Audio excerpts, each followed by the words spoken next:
Okay guys, nandito tayo ngayon sa Captain Office. So, ngayon ang gagawin ko dito ay itong Wi-Fi. So, itong Wi-Fi kasi, ang gamit namin na Wi-Fi ngayon kasi mas malapit lang kami sa island. So, napapansin nyo, nandito lang kami sa island, malapit. So, ang ginagamit namin network is yung local network dito sa Dubai. So, ngayon, naka-itisalat kami. Limited na yung gamit namin dito sa Wi-Fi kasi may load siya every month. Pinapaloadan niya ng 100 GB para sa mga guest. Kasi gusto ng mga guests, yun ang una nila, yung pinaka-first nila na tatanong kung malakas pa yung Wi-Fi. Kaya pinapa-upgrade namin. So ngayon nagiging malakas na siya, so mabilis na yung connection niya. Ang problema, mabilis yung connection. Sa 2 araw pa lang, ubos na yung 100 GB na yan. So ngayon magpapalit ako. Ipapalit yung isang SIM card para panibago na naman yung connection niya para malakas ang mga internet at saka para hindi magreklamo yung may-ari at yung mga guest. Yun ang pinaka dito una namin tinitingnan kasi priority talaga yung mga guest na hindi magreklamo. Every morning sa duty pa lang, habang tulog pa lang sila, sinicheck namin lahat para kung may problema man lang, so maagapan namin. Habang tulog pa sila, pwede pa namin magawa kasi mas mahirap pag gising na sila, andyan sila, nag-i-error yung TV, nag-i-error yung speaker, walang sounds, saka mo gagawin, makakaano naman, makaka-estorbo sa mga guest yun. So kailangan habang tulog pa sila, yan yung routine namin. Every morning kine-check namin yung main salon, ino-on namin TV kung may error o kung nagpa-function ba, kung nag-i-error siya, pwede namin i-reset lang naman yan. So ngayon, ito problema, consumption namin ng SIM card namin is 100 GB, naka2 araw pa lang. So magpapalit ako, pupunta ako sa AVR, papalitan ko yung SIM card. Okay, ngayon mga alas 6, alas 7 na, siguro gising na yung kapitan namin. So papaalam ako na papalit ako ng SIM card. Okay, alright.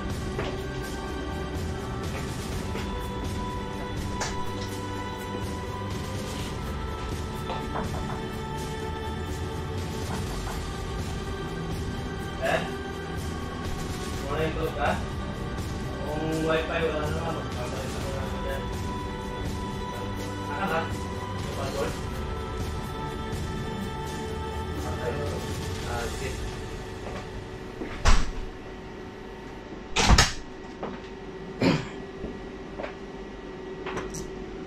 Okay, so kita natin.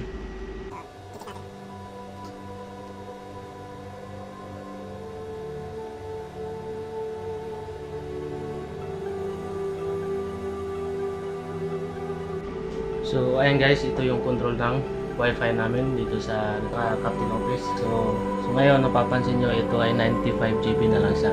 So, sabihin, wala na yung connection niya, mahina na dahil naka 95 GB na siya. Dahil ang ano ng SIM card nito is 100 GB lang, kaya humihina na siya. So ngayon, ito yung dalawang router namin, yung router primary number 1 at saka number 2. Ito yung sa pag-additional lang ito. Ginagamit lang namin ito pag malapit kami sa island. So ginagamitan namin ng local network para mas malakas yung Wi-Fi connection.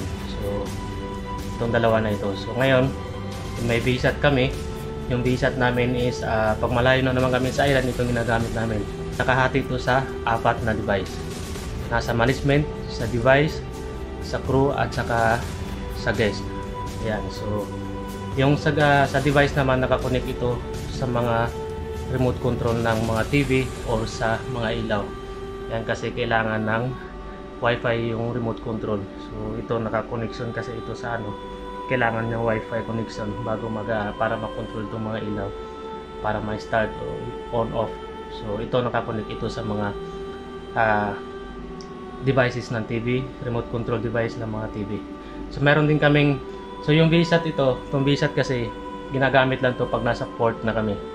Kasi itong dalawa na ito, yung router number 1 na router number 2, pang local network lang siya sa guys. So kasi yung SIM card limited lang, 100 GB for each SIM card.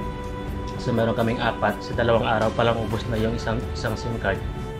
Ayan, so bago ako magpapalit ng SIM card, so papalitan natin ng panibagong connection kasi yung itong isang SIM card ay ubos na. So papalitan natin ng panibago ng isang 100 GB. So ngayon, bago ako pupunta ng EBR, lilipat ko muna siya sa router number 2 para hindi mag error yung Wi-Fi connection. So, para tuloy-tuloy pa rin yung connection niya. Ayan. Saka pwede ko nang switch off tong router number 1, palitan ko ng panibagong SIM card. Ayan. After ko magpalit, siyempre naka-reset na yan. So ang ginagamit ngayon is lagi namin ginagamit ito yung router number 1 at saka yung router number 2. So pwede kong gamitin yung router number 2, tuloy-tuloy na yan.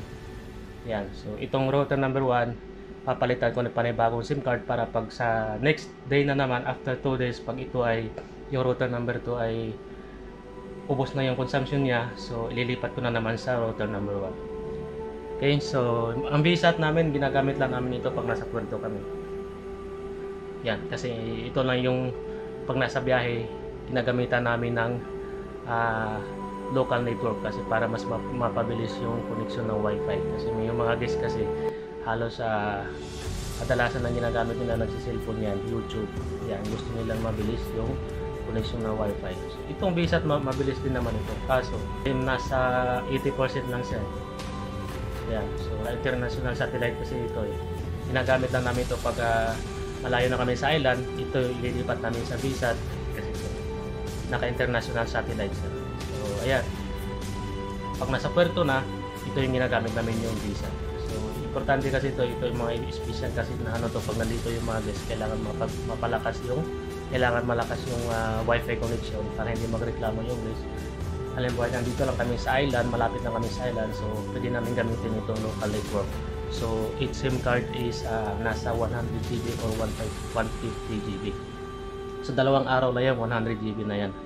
So ngayon magpapalit na naman ako, so i-off ko tong router number 1 para palitan natin ng panibagong SIM card. So yung isang SIM card, hintayin na namin yung isang buwan na yun. Every month kasi kami nagre-reset nito.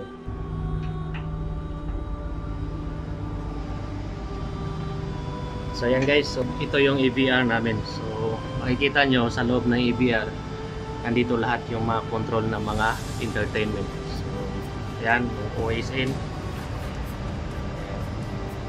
Yan, so itong namin guys, yung lahat ng connection namin sa entertainment ay yung Crestron. Yan yung Crestron. So itong Crestron na to nag-ano ng Wi-Fi. So nagko-connect ito sa Wi-Fi. Tapos yung Crestron naman, ang yung remote namin, yung iPad, yung mga iPad na remote ay naka-install yung apps doon sa Crestron. So ayan, kaya kailangan ng Wi-Fi connection. Kaya ito yung gamit ng VSAT namin ngayon sa management, naka Wi-Fi. So hindi pwede na walang Wi-Fi, lalo na sa mga light, sa ilaw, sa mga underwater light, lahat ceiling light, lahat sa internal or sa external lights, kailangan yung connection ay kailangan naka-connect sa Wi-Fi para ma-switch on natin yung mga ilaw.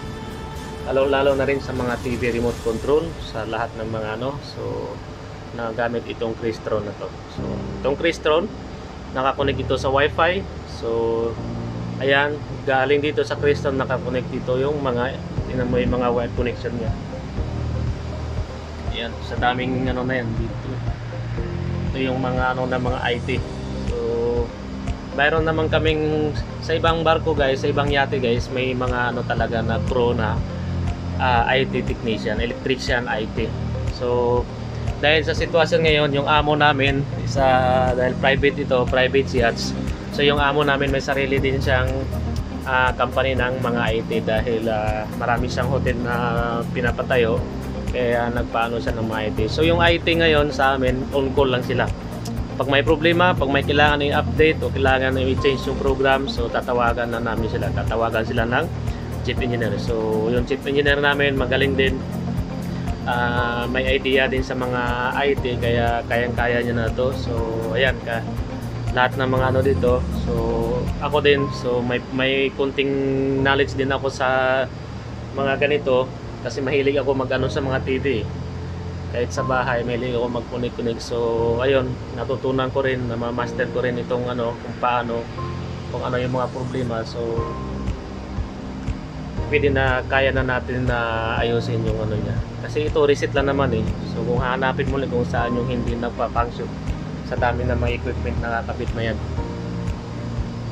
Ayan.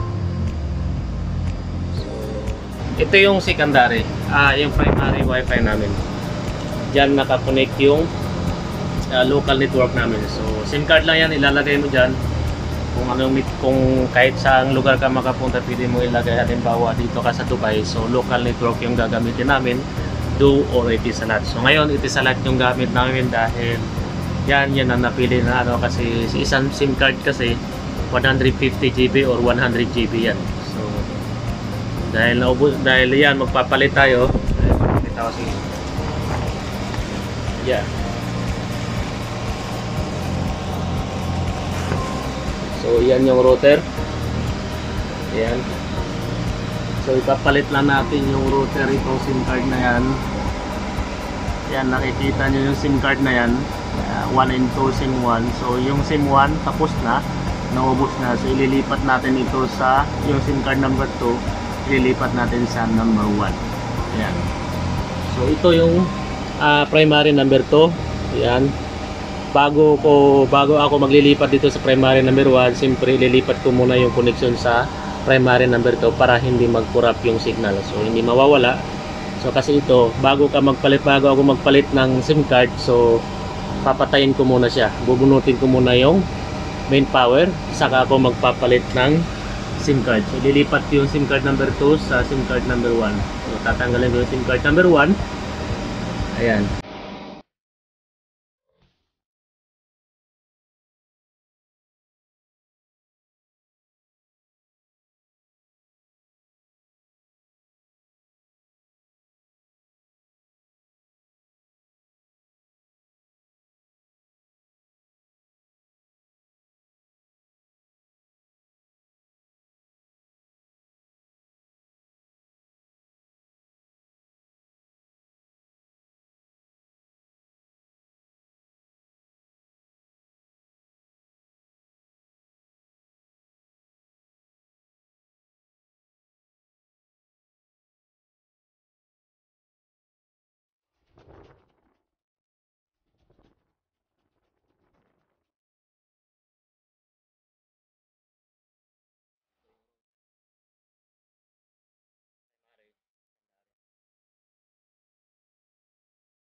So ayan guys, nalipat na natin yung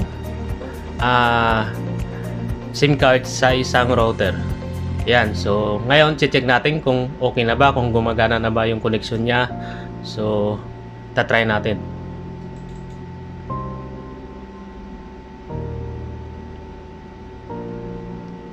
Ayun, so check natin ulit, refresh tayo.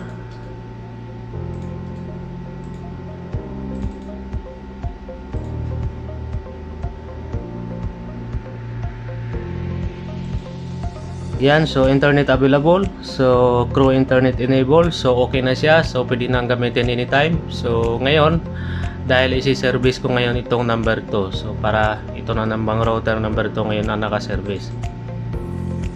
So anytime itong number 1 okay na. So pag nawala na naman ng network itong number 2, so pwede na naman ilipat sa number 1. So ganito lang guys, kasi ito yung ginagamit kasi namin yung dalawa na to. Pag nandito lang yung mga guest, ito yung ginagamit namin yung local network kasi nakakonect yung wifi sa crew at saka sa guest. So itong VSAT na to, pag nasa puerto lang kami, nililipat namin sa puerto para hindi mauubos agad itong dalawang yung dalawang yung ginagamit namin ngayon dito sa local network, kasi limited lang kasi sa nasa 100 GB na yung SIM card. So may 4 na SIM card dito sa isang buwan. So kailangan naka-budget yan. So every weekend yung biyahe namin. So every 2 days nauubos yung isang SIM card. Malakas. Depende lang yan sa mga guest, kasi minsan pag kunti lang yung guest, minsan di aabot ng hindi niya maubos isang SIM card. So ayan, lagi naman kaming may guest, may biyahe, mga 6 or 7 yung guest. So madali talagang maubos yung isang SIM card sa 2 araw. Naka 100 GB na yung consumption niya. So ayan. So ito meron din kaming portable router.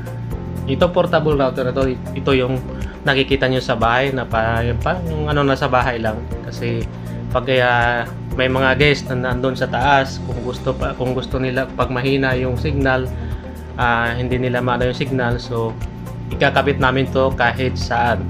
Kaya portable siya. Kahit saan namin ikakabit para dagdag na yung wifi connection niya para malakas. Ayan.